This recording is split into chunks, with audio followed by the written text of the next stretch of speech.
por la invitación. Y les voy a hablar del tema del tratamiento agudo del stroke, ya en las salas de emergencia. Deme un segundo para acomodar unas cositas. Bueno, y en realidad es un tremendo tema, ¿ya? Como pueden ver, es un tema que puede ser muy largo, tiene muchos temas que abordar dentro de la misma patología, y vamos a tratar de sintetizarlo con esta presentación lo más posible a un enfoque más práctico de cómo enfrentar a un paciente que llega con sospecha de stroke al servicio de emergencia, ¿ya? Como habías presentado, yo soy Jorge Musso, soy especialista en medicina de urgencia, ahora estoy en presentación con el doctor Luis Enberg, aquí por la Xochimilco, y actualmente trabajando como urgenciólogo en el Hospital San Pablo de Coquimbo, docente también de la Universidad Católica del Norte.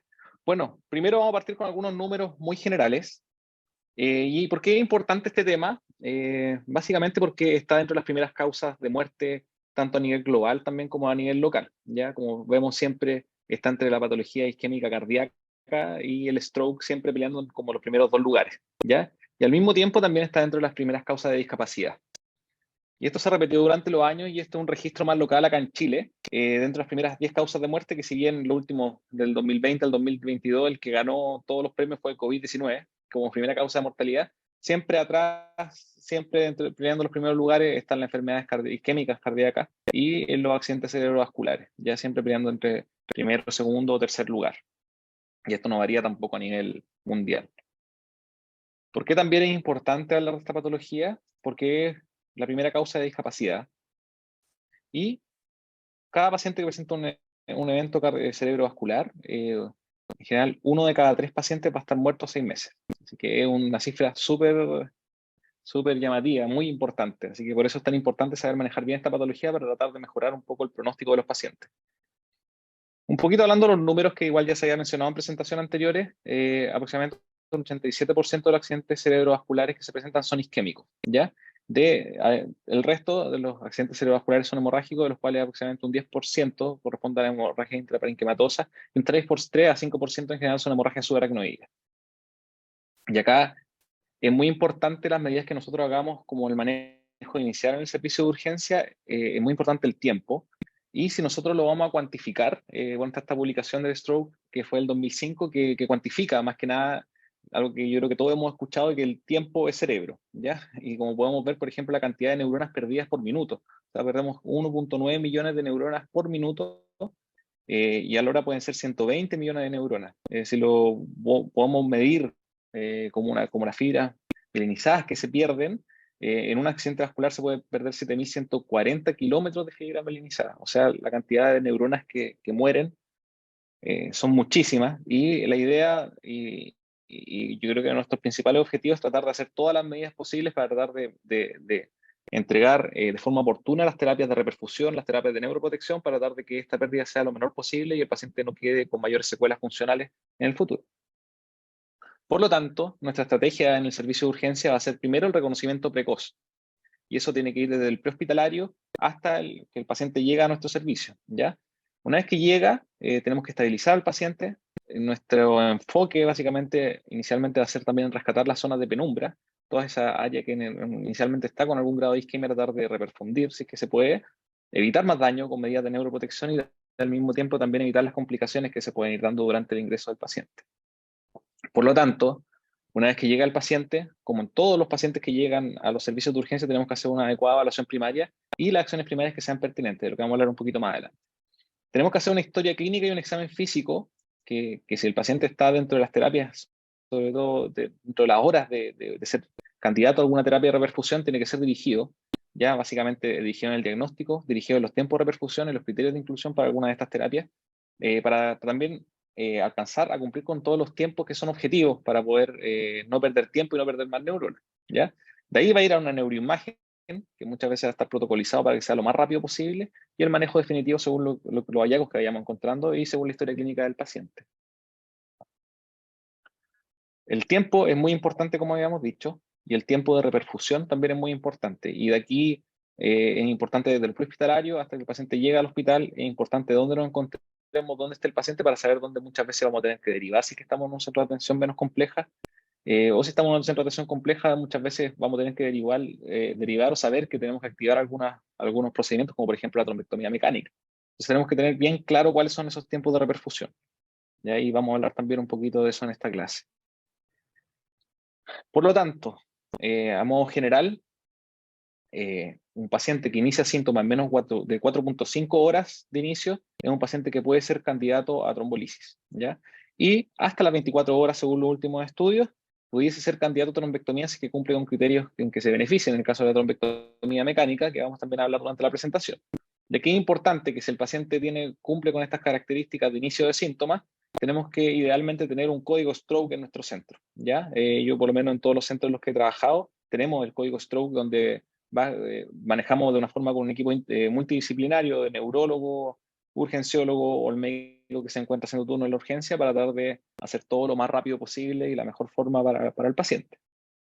En algunos centros, incluso en Chile, se activa telemedicina con teleneurología cuando son, por ejemplo, médicos general de zona que están en sectores muy aislados que no cuentan con la capacidad de tener especialistas, también lo hacen por vía telemedicina. Por lo tanto, resumiendo, va a ser un paciente que se va a presentar al servicio de urgencia como motivo de consulta de un déficit neurológico focal.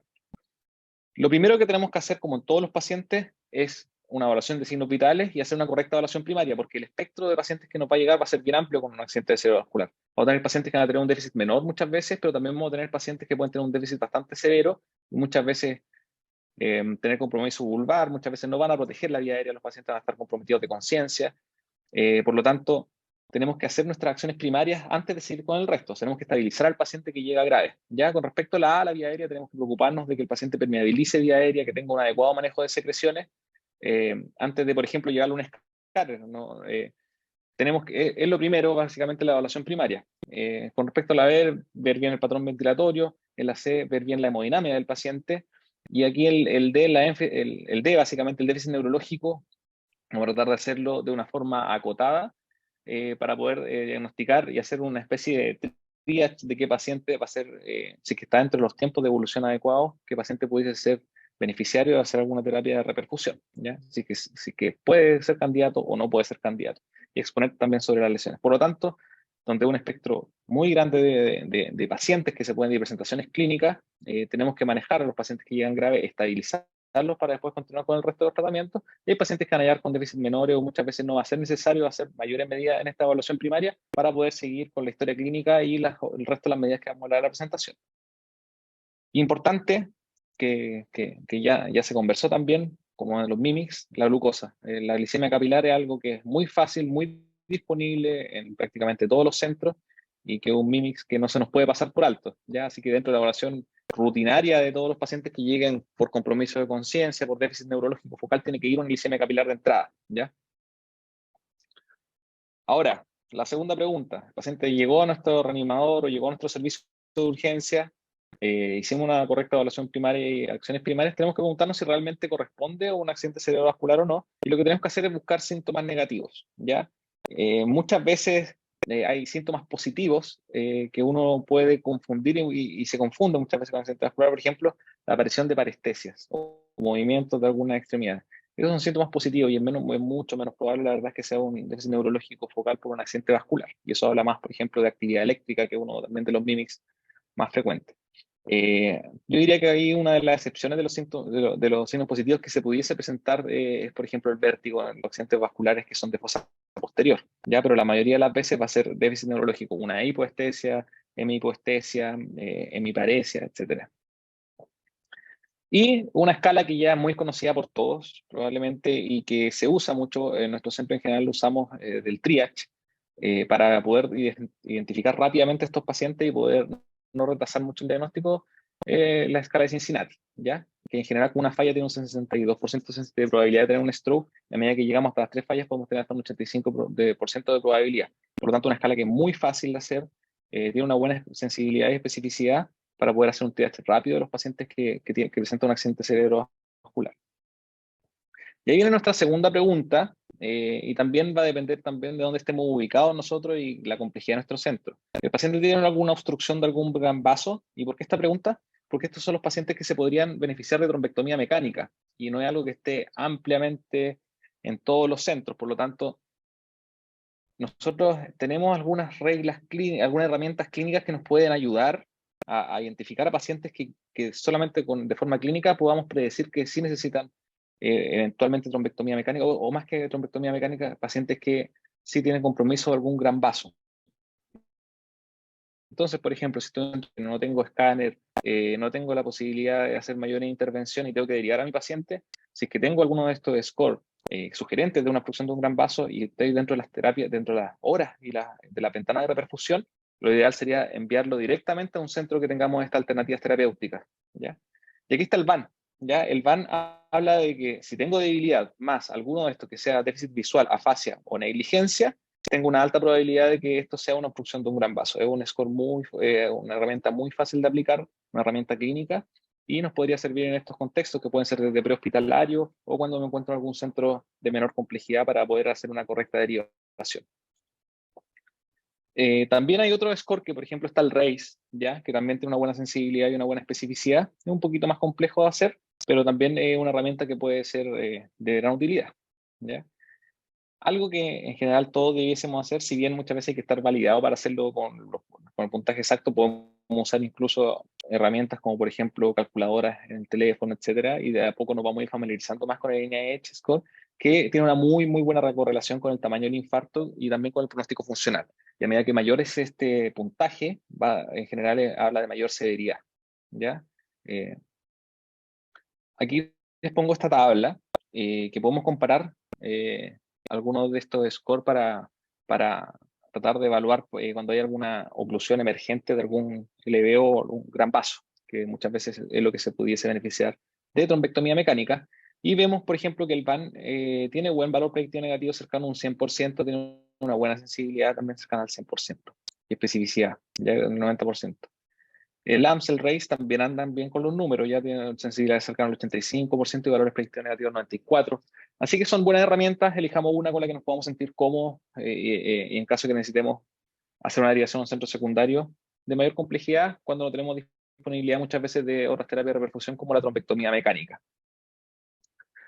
Y algo también muy importante en la evaluación del paciente, en la anamnesis ver el basal funcional, ¿ya? Y para eso lo más ampliamente utilizado es la escala de ranking, donde un paciente que es autovalente llega hasta ranking 2, ¿ya? 0 sin síntomas, 1 mínimo síntomas o sin limitaciones, ranking 2 ya un paciente sintomático, pero que aún puede ser autovalente, pero después ya viene un cambio, un quiebre, y ya empiezan a haber limitaciones funcionales que son un poco más significativas. Por lo tanto, ahora tenemos que decidir nuestro camino que vamos a hacer con el paciente. Paciente que llega, que nosotros encontramos que tiene un déficit neurológico focal y que es compatible con una ACV y que puede estar dentro de las primeras 24 horas en que se pudiese beneficiar de alguna terapia de repercusión, lo primero que tenemos que hacer es la neuroimagen, además de todas nuestras acciones y evaluación primaria. Idealmente tiene que estar antes de los 25 minutos, pero que esté menos de los 45 minutos o lo más rápido posible, mientras nosotros hacemos la evaluación. ¿Qué neuroimagen vamos a utilizar de entrada? Lo más ampliamente disponible y rápido es un TAC de cerebro sin contraste, ¿ya? Yo les pongo acá más o menos un angioTAC de cuello y cerebro. Nosotros en general en nuestro centro lo pedíamos de entrada, ¿ya? El paciente que llegaba con protocolo Stroke pedíamos tanto el TAC sin contraste como el angioTAC de cuello y cerebro. Ahora el angioTAC de cuello y cerebro no vamos a esperar exámenes, no vamos a esperar creatinina, que muchas veces tenemos esos problemas nosotros por lo menos con nuestros tecnólogos que de repente nos piden que tenemos que llevar nosotros firmamos y ponemos que lo autorizamos porque es algo de riesgo funcional grave, así que lo autorizamos sin tener que esperar ningún examen para llevarlo a escala. O sea, muchas veces pasamos por el reanimado una evaluación rápida, tenemos la vía y el paciente ya, nosotros llamamos por teléfono para activar rápidamente el protocolo Stroke y llevarlo idealmente antes de los 45 minutos a un escáner y le agregábamos también la fase del angioTAC de cuello y cerebro. Ahora, ¿por qué yo le agrego más que nada al angioTAC? Les voy a explicar después, pero el principal objetivo del escáner de forma inicial en el stroke no es ver isquemia, básicamente, porque esos signos son más tardíos, sino que es descartar que no tenga una sede hemorrágica, ¿ya? Por lo tanto, primera imagen va a ser el escáner, va a ser el estudio de elección. Nosotros le agregábamos también el angioTAC de cuello y cerebro, es una fase que en realidad se hace igual rápido, y lo hacemos para ver si que además tiene alguna obstrucción de algún gran vaso, ¿ya? Y podemos salir de las dos dudas de forma inmediata. Como le había comentado, el escáner nosotros lo usamos de entrada no para ver muchas veces los signos de isquemia, porque si bien son precoces, muchos de ellos se van a ver evidenciados después de las 3 a 6 horas, ¿ya? Por lo tanto, no va a cambiar, básicamente, si no veo ningún signo de isquemia en el escáner, no significa que no tenga un stroke, ¿ya? Eso es muy importante. Con los signos precoces de isquemia en el escáner podemos ver hiperdensidad de la arteria cerebral media, el signo del ribete insular, que es una mala diferenciación de la cápsula externa con la corteza insular, pérdida de la diferenciación del núcleo lenticular o borramiento de los surcos de la convexidad, muchas veces por edema, ¿ya? Ahora, como les comenté, estos signos muchas veces se demoran algunas horas en aparecer. Si bien son precoces, no son inmediatos, ¿ya? Por lo tanto, ¿qué pregunta es la que nos tiene que hacer el escáner si el paciente tiene sangre? ¿Ya? Si es un accidente cerebrovascular hemorrágico. Si tengo un paciente que tiene clínica de stroke y veo que no tiene sangre en el escáner, asumo que es un ACV isquémico y por lo tanto, si está dentro de las horas, por ejemplo, de trombolisis, se van a aplicar los protocolos de trombolisis que correspondan. Y mi segunda pregunta es saber si es que tienen alguna obstrucción de un gran vaso. ¿Por qué? Porque estos pacientes, si están dentro de las 24 horas y cumplen con ciertos criterios, sí se podrían beneficiar de trombectomía mecánica. Por lo tanto, recordando esta misma diapositiva, trombolisis desde el inicio de síntomas hasta las 4.5 horas y pacientes que pueden ser candidatos a trombectomía con los nuevos estudios puede ser hasta las 24 horas de inicio, si que cumple con algunos criterios que le voy a mencionar un poco más adelante. Vamos a hablar un poquito ya de las terapias de reperfusión. En un inicio, por la sociedad en general de urgencias fueron bien controvertidos, habían varios artículos controvertidos con respecto a la terapia trombolítica, pero ya con el tiempo se han ido confirmando los datos de que sí puede ser bastante beneficioso para los pacientes. ¿Ya? Y los estudios icónicos son el NIMS-2, que fue un estudio que fue publicado el año 95 y que mostró beneficios con accidentes cerebrovasculares con el uso de alteplase dentro de las primeras 3 horas. ¿Ya? Y después se extendió esta ventana hasta las 4.5 horas con el estudio de CAS3, que también fue un estudio positivo, que se dio algún beneficio. Hablando un poquito de estos estudios, el NIMS-2, que fue publicado en el 95, habla del uso de alteplase en déficit que son menores a 3 horas. ¿Ya? No hubo diferencia significativa dentro de las 24 horas, ¿ya? Sino que el principal outcome que nosotros vamos a ver va a ser la disminución del ranking, básicamente a 3 meses. O sea, la idea de esto no es lograr una reversión inmediata del déficit neurológico con nuestro paciente en la urgencia. Ya eso yo creo que es muy importante, sino que el objetivo de esto es que el paciente tenga un mejor ranking al alta a los 3 meses, o sea, que tenga una mejor capacidad funcional a 3 meses. Y eso es lo que logró demostrar este estudio. Con el número necesario a tratar de 8, o sea, por cada 8 pacientes que yo trombolizo voy a beneficiar a uno. Pero también con un NNH de 20, o sea, también tengo riesgo también de generar eventos adversos. Puede aumentar hasta 10 veces el riesgo de hemorragia. Ya en el grupo placebo se encontró con un 0.6% de los pacientes con hemorragia, versus los pacientes trombolizados que llegó hasta un 6.4%. Ya ahora muchas de esas hemorragias no fueron mayormente significativas con los outcomes funcionales del paciente. Y el segundo estudio que trató de extender esta ventana fue el ECAS-3, ¿ya? Que esto fue publicado en el año 2008, que también aplica trombolítico de las 3 a las 4.5 horas desde el inicio de síntomas, ¿ya? Y en este caso, el número necesario a tratar para lograr un ranking de 0 a 1 a los 90 días es de 15, con un NNH de 20 para el riesgo de hemorragia intracraneal. En suma, yo creo que es muy importante hablar de que la trombolisis no genera un cambio en la sobrevida, ¿ya? Pero sí ha demostrado lograr un mejor outcome funcional a los 3 meses, ¿ya? Y por eso que nosotros aplicamos los trombolíticos. Lo que queremos es tener un paciente funcional, ¿ya? Esto sí aumenta 10 veces el riesgo de sangrado, no muchas veces es clínicamente significativo, pero por lo tanto, si bien una terapia que es muy útil, no es inocua y tenemos que ser bastante respetuosos con los criterios de inclusión y exclusión. Esto se ha ido cambiando con los criterios de inclusión y exclusión a los estudios originales. ¿Ya? En general, el ECAS-3 dejó afuera algunos pacientes como los mayores de 80 años, por ejemplo, los pacientes que habrían tenido un accidente cerebrovascular previo, además del antecedente de diabetes, stroke que son muy severos, o uso de algunos anticoagulantes, que muchas de estas contraindicaciones actualmente ya son relativas y queda más que nada el criterio del neurólogo o el urgenciólogo que esté de turno. ¿Ya? También hay otros criterios que son relativos, básicamente, por ejemplo, el hecho de las convulsiones, pero eso hay que ir viéndolo y analizándolo caso a caso. Entonces, esto lo podemos tener ahí guardado nosotros, ¿no? Porque en realidad no es fácil siempre acordarse de todos los criterios de inclusión y exclusión, pero tenemos que tenerlo ahí al lado de nuestra mano en caso que lo necesitemos y tengamos que trombolizar a algún paciente. ¿Con qué trombolizamos? Lo que está estudiado, lo que tiene mejor evidencia, el TPA, el alteplase. La dosis es 0,9 miligramos por kilo, y esto se administra un 10% en bolo en un minuto y el resto, el 90%, se pasa en 60 minutos, una dosis máxima de 90 miligramos. ¿Ya? Esta es la dosis demostrada y estudiada para stroke. Por lo tanto, poniendo todo junto, de alguna manera, el paciente. Ya vimos si era candidato o no de trombolisis. Si el paciente era candidato de trombolisis, vamos a aplicar la trombolisis. Ahora viene la segunda pregunta. ¿El paciente es candidato a trombectomía mecánica? Importante saber que un paciente que se tromboliza no significa que no tampoco no vaya a hacer una trombectomía. O sea, si el paciente es candidato a ambas terapias, está dentro de las primeras 4.5 horas y además tiene una oclusión de un gran vaso, se aplican las dos terapias, ¿ya? Entonces, ¿qué pacientes son los que se ha demostrado beneficio con la trombectomía mecánica? En general son las obstrucciones de un gran vaso. Y por eso es que todos los estos que yo hablé antes, básicamente, y por qué aplicábamos muchas veces nosotros el angio-TAC de entrada. ¿Ya? Y aquí tenemos la obstrucción que son de la arteria carótida interna, arteria cerebral media en sus segmentos proximales y arteria cerebral anterior en sus segmentos proximales también. Aquí les pongo la arteria basilar, que si bien no tiene la misma evidencia los infartos que son de gran vaso de circulación posterior, pero sí los déficits son bien graves, son bien severos, por lo tanto muchas veces se plantea también como opción hacer trombectomía mecánica, ¿ya? Y los criterios de los pacientes que van a ser candidatos a trombectomía mecánica, como habíamos comentado, tiene que ser un paciente que tenga un buen basal funcional, o sea, un ranking de 0 a 1, paciente que sea mayor de 18 años y que tengan un NIH mayor o igual a 6, o sea, un déficit que sea significativo, y un aspect mayor o igual a 6. ¿Qué es lo que es el aspect? Es un score que permite evaluar la cantidad del déficit con la tomografía, ya que va viendo la cantidad de áreas que están infartadas y eso le va a dar un puntaje. Probablemente si que tengo un aspect que es menor a 6, probablemente tengo una gran cantidad de área isquémica que ya está consolidada, por lo tanto no va a ser beneficiario de hacer alguna terapia de reperfusión porque es un área que ya no está en penumbra, sino que ya está isquémica, ¿ya? Entonces por eso es que se usa muchas veces el aspect. ¿Por qué usamos la trombectomía? Esto es importante.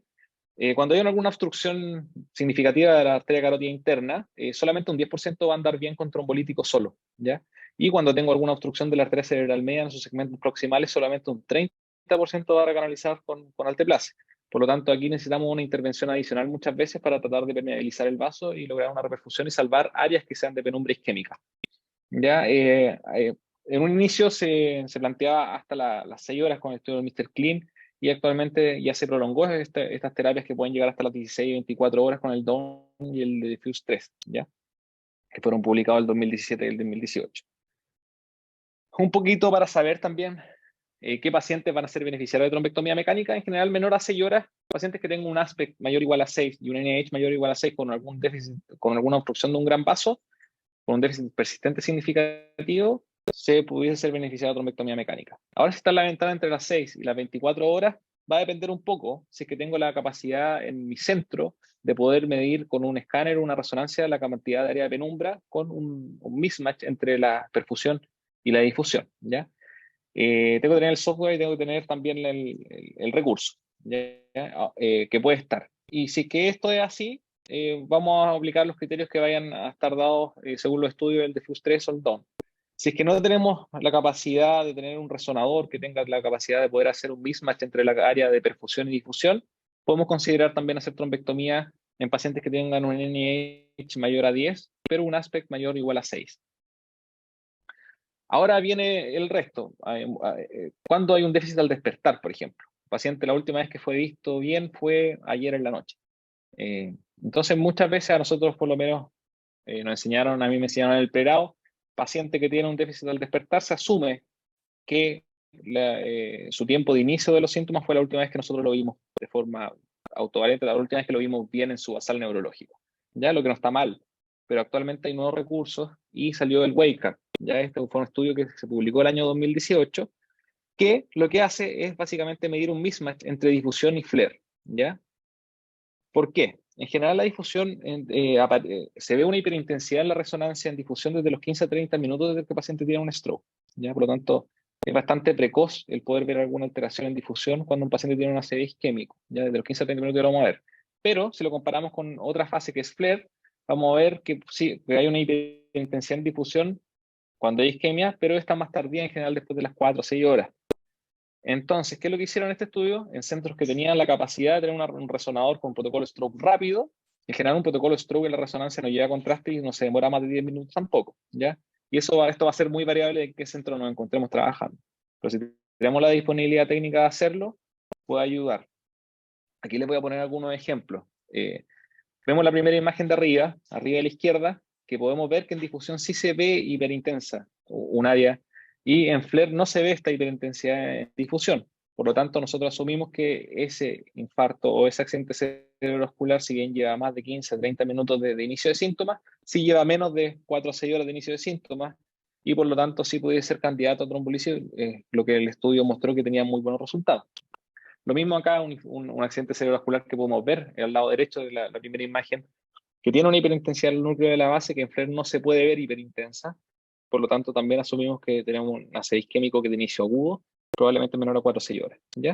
Acá abajo tenemos otro paciente también con déficit al despertar, pero que vemos que la hiperintensidad están presentes tanto en difusión como en FLAIR. ¿Ya? Entonces, si tenemos la hiperintensidad que está presente en difusión y en FLAIR, probablemente un infarto que lleve más de 4 o 6 horas y por lo tanto no va a ser probablemente candidato a terapia de trombolisis. Así que no contamos con la capacidad de un resonador en nuestro centro, asumimos básicamente que la última vez que lo vimos bien el paciente tuvo el déficit neurológico. Esto requiere un manejo multidisciplinario. ¿Ya? En general, el accidente cerebrovascular es una patología que nosotros lo vamos a ver en el inicio, cuando llega a nuestro servicio de urgencia, pero después vamos a necesitar kinesiólogo, vamos a necesitar tecnólogo, vamos a necesitar el apoyo siempre de nuestra enfermera, de nuestros técnicos, para poder hacer el mejor manejo de nuestros pacientes. Con respecto a la posición, en general se recomienda entre 0 a 45 grados. Ya muchas veces en 0 grados podría mejorar también la presión de perfusión cerebral, pero hay que también contrarrestar con el riesgo de que el paciente aspire. ¿Ya? Por lo tanto, si el paciente tiene mayor riesgo de aspiración, podríamos dejarlo la cabecera en 45 grados. El régimen, que se llama el régimen 0, cuando nosotros estemos dejando la indicación en un paciente que ya partamos con toda la parte inicial, régimen 0 hasta no tener una evaluación formal de la ilusión para evitar riesgo de que aspiren durante la estadía en el hospital. El manejo de las presiones es algo muy importante. Pacientes que no son candidatos a trombolisis, un mecanismo normal del cuerpo de tratar de mejorar la presión de perfusión cerebral, aumenta las presiones para tratar de perfundir estas áreas que están isquémicas. ¿Ya? Por lo tanto, no vamos a manejar a menos que estén mayores a 220 con 120. Y en el caso de que el paciente sea candidato a trombolisis, sí vamos a necesitar una presión algo más baja, pero menor a 185 con 110. Y en el caso del accidente cerebrovascular hemorrágico, ese es otro tema, es otro mundo, pero en general con sistólica menor a 180. Tenemos que ser muy activos con el manejo de la fiebre.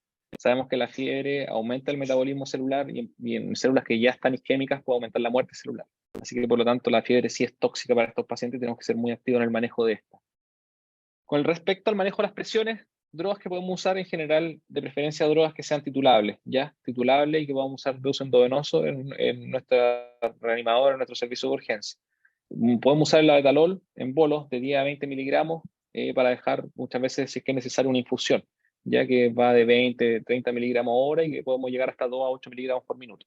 Con la limitante, que el labetalol es un beta bloqueador y muchas veces vamos a tener limitante que el paciente va a estar con frecuencias cardíacas muy bajitas. Ahí tenemos que ver si que lo podemos aplicar o no. También tenemos el urapidilo, tenemos el nicardipino también, que es una muy buena droga. Urapidilo que yo tengo también en mi centro de la disponibilidad, que muchas veces pasamos bolo primero de 25 miligramos endovenoso para tratar de controlar las presiones y llegar a los límites que yo les mencioné. Podemos aplicar un segundo bolo de 50 miligramos y después una dosis de mantención de 9 hasta 30 miligramos hora, una dosis media en general entre 20 y 25 miligramos hora, con lo que vamos a lograr nuestras metas. Con respecto al manejo glicémico, ¿ya? Esto se ha estudiado también, se ha estudiado, el Insulin Infarct Trial trató de comparar el manejo estricto de las glicemias con bombas de infusión continua versus el manejo con esquemas correccionales, y la verdad es que cuando somos demasiado intensivos con el manejo de la glicemia tenemos más riesgo de hacer hipoglicemia, lo que es muy malo para el pronóstico neurológico de nuestro paciente. Por lo tanto, en general no se recomienda tratar si que es menos de 140 con un objetivo entre 140 y 180. Ya sobre 180 es un factor asociado a mal pronóstico, así que tenemos que tratar de mantener una normoglicemia dentro de lo posible. La mayoría de las veces va a ser suficiente con un esquema correccional, pero hay otras veces que vamos a necesitar dejar una bomba, pero son los casos bastante excepcionales. La aspirina sí cambia mortalidad, ¿ya? Así que una terapia que sí podemos dejar. Nunca antes de la neuroimagen, siempre hay que descartar que sea hemorrágico, y si que el paciente fue candidato a trombolisis, por lo menos no antes de las 24 horas post-trombolizado, ¿ya? Así que la aspirina es parte de la terapia que nosotros vamos a utilizar en la mayoría de los accidentes cerebrovasculares isquémicos. El clopidogrel en general no tiene un gran rol demostrado aún. Muchas veces se usan los minor stroke con pacientes que son alérgicos a la aspirina, ¿ya? Pero en general la aspirina es lo de elección, es lo que tiene mayor evidencia. Estatina ayuda a estabilizar placas y lo podemos dejar, ¿ya? En general partimos de 40, 80 miligramos de atorvastatina desde que llega el paciente a la urgencia. Natremia, manejo de la natremia. Tratemos de no usar soluciones que sean hipotónicas. Ya eso aumenta el riesgo de tener edema cerebral.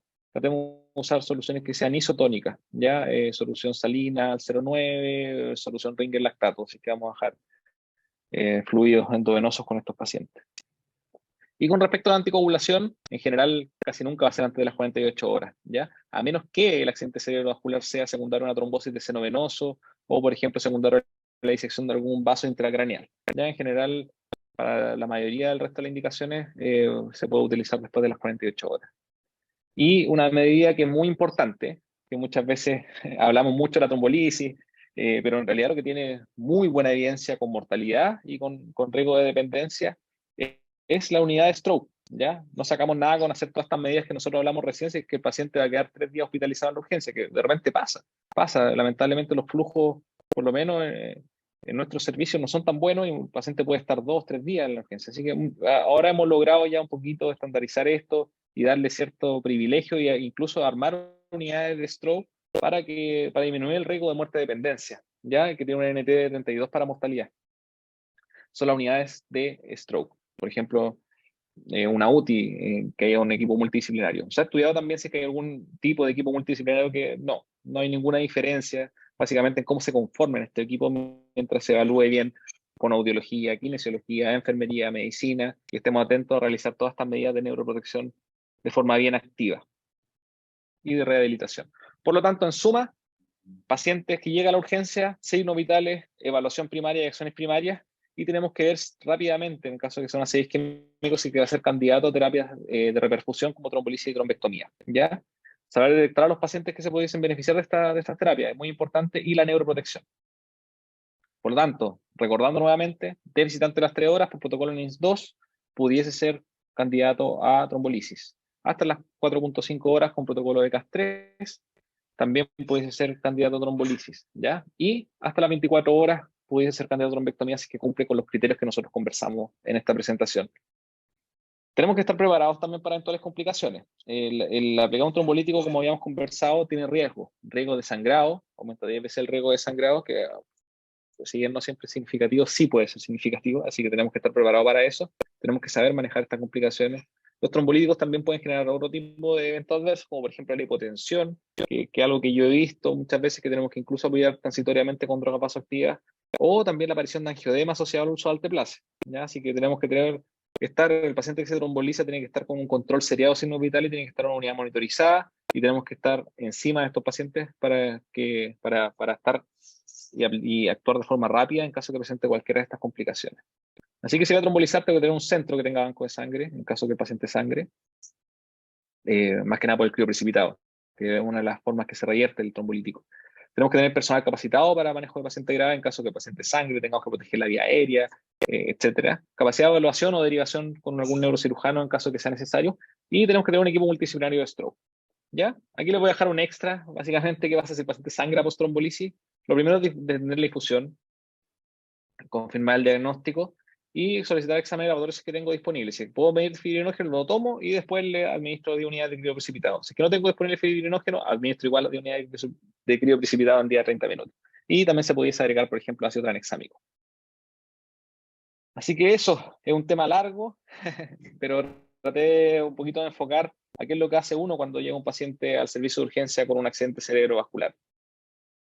Muchas gracias.